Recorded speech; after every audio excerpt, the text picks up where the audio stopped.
बजाओ ना बोली।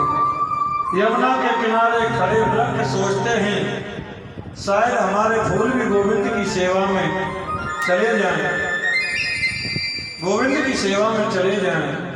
और गोविंद तो दूर खड़े हुए मुरली बजाते हैं, हमारे फूल कैसे जाएंगे। तो यमुना में जब बाढ़ आता है तो वृक्ष अपने शरीर को हिलाते हैं और फूल गिर करके यमुना के जल में जाकर के गोविंद के चरणों तक पहुंच जाते हैं। आज सायंकालीन जब गौ चला करके लौटे गोविंद, गोपी हाथ जोड़ कर एक कन्या से बोली, मुरहर की मुरहर रंजन समी माँ गुरु मुरली रघु मधुरम। गोपियां कहती हैं गोविंद तुम वन में जाकर के मुरली बजाते हो ना, हमारे पति खाने के लिए बैठे रहते हैं, भोजन नहीं बना पाते, तो मुरली मत बजाया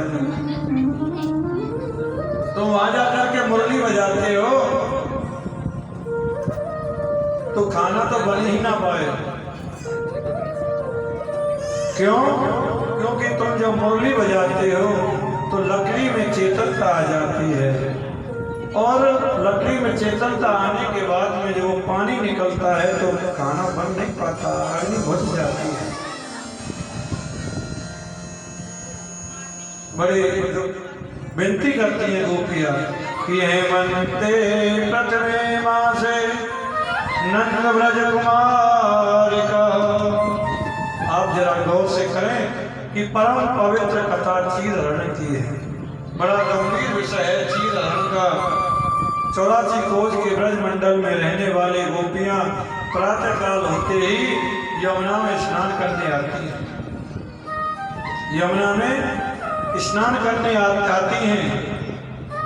5:30 बजे तक का जो मुहूर्त है उसे ब्रह्म मुहूर्त कहा गया है।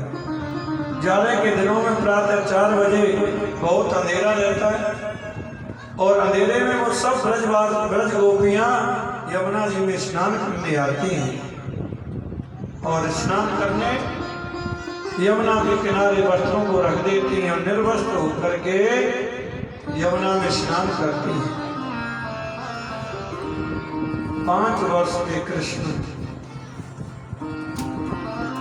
और यमुना में स्नान करके सीधे कात्यायनी माता की पूजा करने के लिए जाती हैं, और माता कात्यायनी की धूप बत्ती नैवेद्याम से आज से पूजन करती हैं कि कात्यायनी महामाये महायोगेन्द्रधीश्वरी नंद गोप सुतम देवी पति में कुरुते नमः। माँ कात्यायनी के आगे जाकर के पूजन करती हैं और उनसे कहती हैं कात्यायनी माता ऐसी कृपा कर दो तो नंद का जो कुमार है हमको पति रूप में मिल जाए, ऐसी कामना करती है। कन्या को मार्ग में मिल गए, बोले देवी आप यमुना में स्नान करती हैं, मुझको मालूम है। यमुना में स्नान करके कात्यायनी का पूजन करती हैं, ये भी मुझको मालूम है, और कात्यायनी का पूजन करके मुझे पति रूप में मानती हो, ये भी मुझे मालूम है। लेकिन स्नान करने की जो तुम्हारी पद्धति है ना वो बहुत गलत है। क्यों? क्योंकि वेद कहता है किसी भी जलाशय में जाकर के निर्वस्त्र स्नान मत करो, शरीर के ऊपर एक वस्त्र जरूर होना चाहिए, नहीं तो जल का देव जो वरुण है वो श्राप दे देते हैं। गोपियां कहती हैं बलवायो ज्ञान देने वाला है, 4 बजे कौन आवे वहां यमुना पे इतने अंधेरे में। भगवान कहते हैं यदि आ गया तो अरे कोई मनचला व्यक्ति तुम्हारे वस्त्रों को उठा के ले गया, फिर तुम यमुना से कैसे निकलोगी। गोपियां कहती है अपने ज्ञान अपने पास में रख, समझे, वहां कोई ना आवे, हम तो ऐसे ही स्नान करेंगे। भगवान कहते हैं ये ऐसे नहीं मानेंगे, इनको सुधारना पड़ेगा। लीला के माध्यम से भगवान सब उनको बताना चाहते हैं। भगवान कह रहे हैं देखो एक तो लौकिक अपराध है और एक धार्मिक अपराध है। धार्मिक अपराध क्या है कि धार्मिक अपराध तो ये है कि जल का स्वामी वरुण देवता जो है निर्वस्त्र स्नान करने से उनका दोष बनता है। और लौकिक अपराध ये है कि कोई व्यक्ति तुम्हारे वस्त्रों को ले गया तो फिर तुम कैसे आओगी, क्या करोगे? गोपियां कहते हैं चुप रहो, हमें स्नान करने दो, अपनी भक्ति अपना ज्ञान अपने पास रखो। थोड़े थोड़े भक्तजन थोड़े इधर साइड में हो जाए, थोड़े आगे हो जाए, बैठने के लिए जगह भी हो जाएगी, इधर जगह काफी थोड़े थोड़े हो जाए बस। किसने सोचा ऐसे नहीं मानेंगी। एक दिन गोपियां स्नान करने के लिए गई और वस्त्र उतार करके यमुना जी में स्नान कर रही है। जैसे कृष्ण जैसे कृष्ण जैसे कृष्ण जैसे कृष्ण जैसे कृष्ण जैसे कृष्ण करते करते स्नान कर रही हैं। मेरे गोविंद ने जैसे ही मौका देखा और वस्त्रों को लेकर के तुरंत वृक्ष पर, कदम के वृक्ष पर जाके छिप गए। कदम के वृक्ष पर चढ़ गए। गोपियां नहाती रही। जब काफी देर हो गई, एक गोपी ने कही, अरे अब नहाती रहोगी कि निकलोगी भी? कात्यायनी का पूजन भी करना है, देर हो जाएगी। सब बोली हाँ बहुत देर हो गई, चलो बाहर निकलते हैं। जैसे निकलने के लिए तैयार हुई, किनारे पर देखा तो वस्त्र ही नहीं। हे भगवान, ये क्या हो गया? अब कैसे जाएंगे? अब तो वस्त्र ही नहीं, तो कैसे निकलेंगे? हे भगवान, हमारे वस्त्रों को कौन ले गया?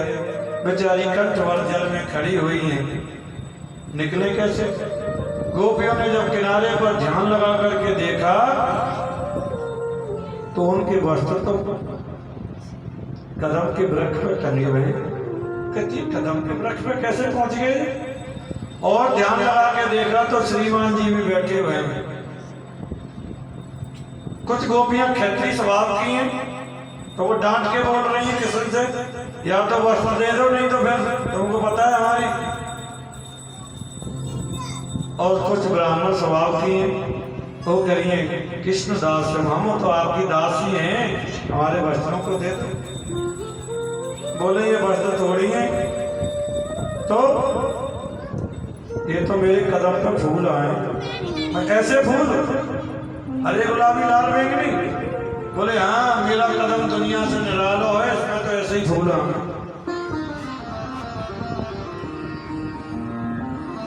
गोपियों ने बहुत विनती की वस्त्रों के लिए। कन्हैया बोले देखो ऐसे नहीं, आगे से ऐसे नहीं करना। सारी वार्तालाप हुई, उनको मनवाया, तब मेरे गोविंद ने उनको वस्त्र दिए। कई कहते हैं कि ये भगवान के लक्षण नहीं है, ये तो कामी पुरुष के लक्षण है। अरे स्त्री स्नान कर रही है और उसके वस्त्रों को चुरा लिया, ये कोई अच्छे पुरुष के लक्षण तो नहीं है। लेकिन ऋषि कहते हैं 5 वर्ष के व्यक्ति के बच्चे के मन में काम भाव नहीं होता है। 7 वर्ष के कृष्ण तो मथुरा चले गए थे वृंदावन छोड़ करके।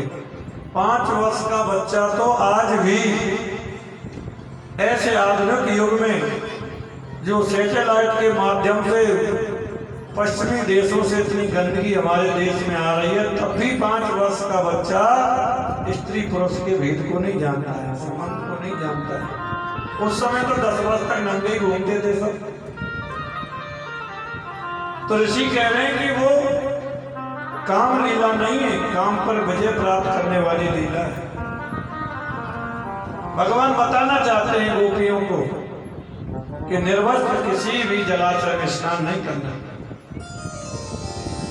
और तीसरा भाव कहते हैं किसने ईश्वर, गोपी है जीव, अविद्या है वस्त्र।